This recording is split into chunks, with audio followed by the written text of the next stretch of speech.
সকলোকে ধন্যবাদ জনাইছোঁ আৰু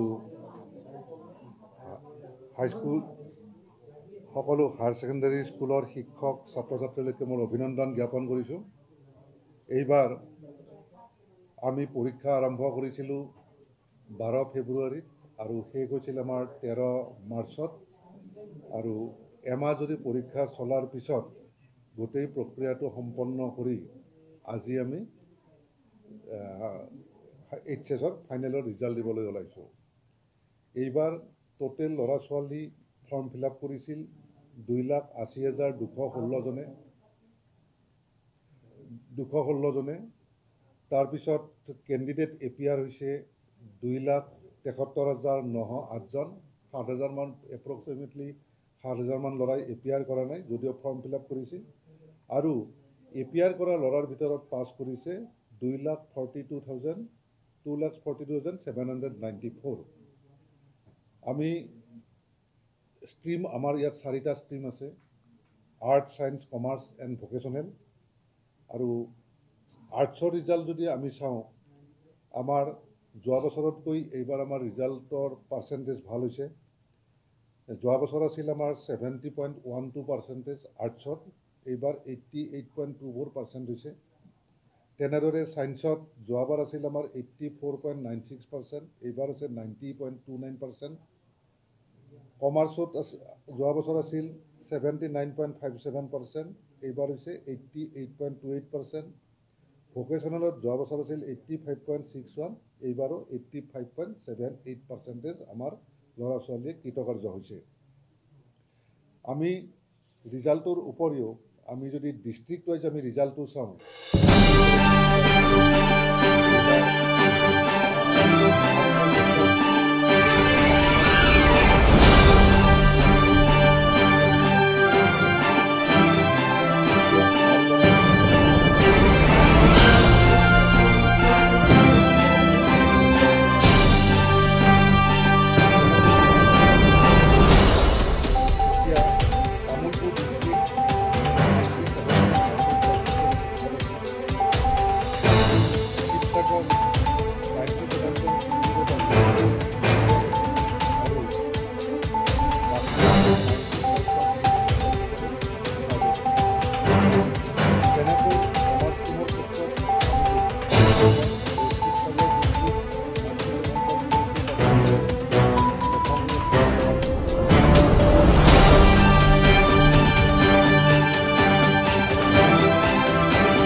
চাই তেখেতসকলে ৰিজাল্টটো চাব পাৰিব।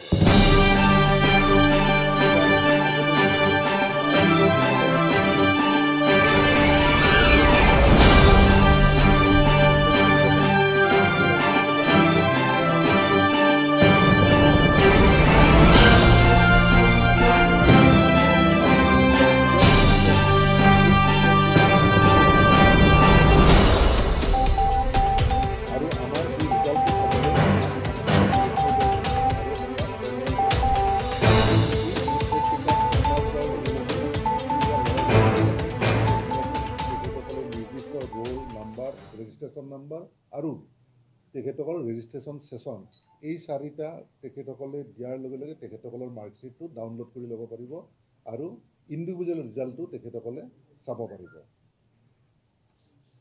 ইতিমধ্যে আমি লাইভ কৰি 9টা বজাত দিবলৈ কৈ দিছোঁ আৰু ল'ৰা ছোৱালীবিলাকে চোৱা আৰম্ভ কৰিব আৰু আমি অলপ পিছত গম পাম আমি কিমান ল'ৰা ছোৱালীয়ে তেখেতসকলৰ ৰিজাল্ট চালে।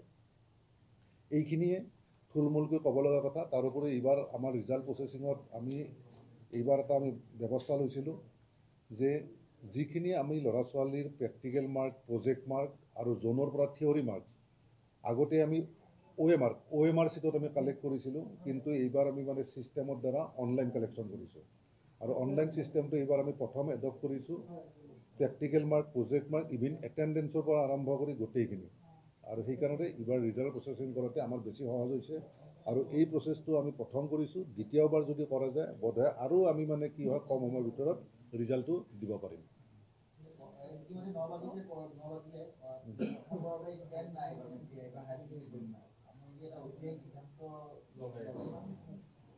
আচলতে ষ্টেণ্ড যিটো আমি পজিশ্যনবোৰ আগতে 10টালৈকে আমি মানে পজিশ্যন দিছিলোঁ। বিভিন্ন ক্ষেত্ৰত এই বিষয়ত আমাৰ চিন্তা চৰ্চা চলি আছিল। বহুতে ইয়াৰ সপক্ষে বহুতে বিপক্ষে যুক্তি দিছিল, কিন্তু এইবাৰ আমাৰ যিখন এক্সামিনেশ্যন কমিটি আছে, পৰীক্ষাৰ আমাৰ এখন কমিটি থাকে, কমিটিত এই বস্তুটো উত্থাপন কৰাত কমিটিয়ে ক'লে যে আমি মানে কি হয় পজিশ্যন এইবাৰ মানে কি হয় দিব নালাগে। পজিশ্যনৰ সলনি আগে পিছে যেনেকৈ আমাৰ যিবিলাক ষ্টুডেণ্টে হায়েষ্ট মাৰ্ক স্ক'ৰ কৰিছে ছাবজেক্ট ৱাইজ, সেই মাৰ্কখিনি আমাৰ বুকলেটতে পাই থাকিব।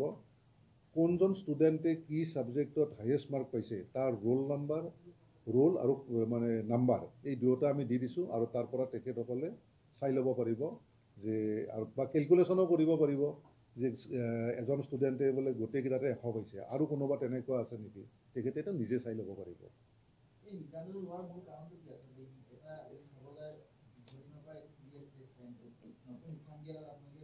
আচলতে সিদ্ধান্ত লোৱাৰ কাৰণটো এনেকুৱা, আজি পজিশ্যনটো এটা আনহেল্ডি কম্পিটিশ্যন আমি দেখি থাকোঁ। তাৰোপৰি আজিকালি পজিশ্যনৰ ফালৰ পৰা মানে কি হয় ক'তোৱে মানে কি হয় ছিট নিদিয়ে।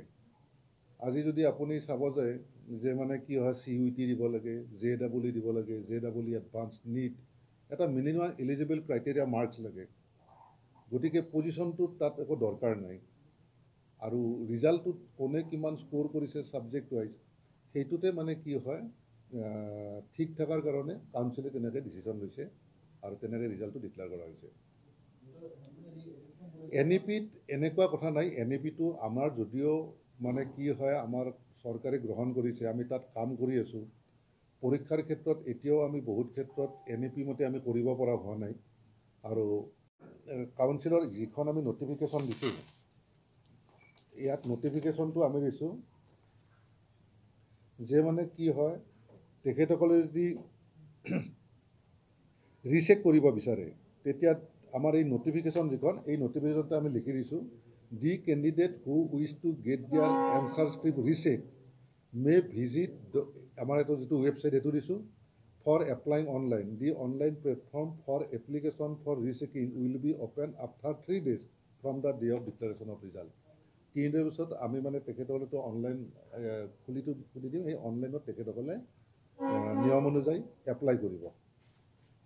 তাৰোপৰি যদি কোনোবাই যদি মানে কি হয় ফটোকপি বিচাৰে, সেই ফটোকপিখিনিও আফটাৰ 15 days মানে কি হয় আমি মানে কি কৰি দিম, খুলি দিম আমাৰ মানে ৱেবছাইটটো, তেতিয়া তেখেতসকলে ফটোকপিটো আমাৰ তাত বিচাৰিলে আমি মানে কি দিয়াৰ বিচাৰিম। এইবাৰ আমি এই ক্ষেত্ৰতো এতিয়ালৈকে আমি ডিচাইড কৰা নাই যদিও আমি ফটোকপিটোও যিমান পাৰি কিমান সোনকালে আমি দিয়াৰ ব্যৱস্থা কৰিম। সাধাৰণতে ফটোকপিটো আমাৰ এই গোটেইখিনি ধৰক মানে ইমান 2,80,000 কেণ্ডিডেটৰ ফটোকপি বিচাৰে 10,000মান ল'ৰা ছোৱালী। এই গোটেইখিনি দামৰ পৰা বিচৰাটো এটাতে সেইটো এটা আমাৰ মানে কি হ'ল মেনুৱেল টাস্ক থাকে, সেইটো আমি মানে কি এতিয়ালৈকে আমি মানে ডিজিটেলি কৰিব পৰা হোৱা নাই, আৰু মেনুৱেলি কৰোঁতে এটা সময় লাগে, আৰু সেই সময়টো যিখিনি লাগে সেইখিনিয়ে।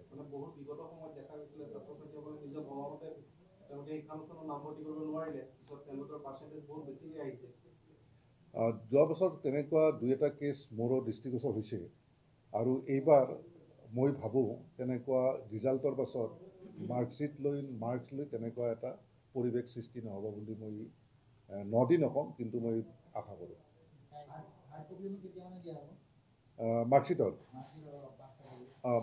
5-6টা হাইড্ৰত 10-15 দিনৰ পিছত দিয়া হ'ব। পাৰিব। এতিয়া তেখেতসকলে বোধহয় আমাৰ IT টিম কাম কৰি আছে, ইমিডিয়েটলি মই এইখিনি সময়ত ইয়াতে থাকিলোঁ, বোধহয় তেখেতসকলে লাইভ কৰি দিছে লিংকবিলাক, লিংকত গ'লে অলপ মানে কেৱল কি হ'ব গোটেইবিলাকে একদম দিব নহয়, অলপ মানে কনজেশ্যন হ'ব আৰু ট্ৰেফিক।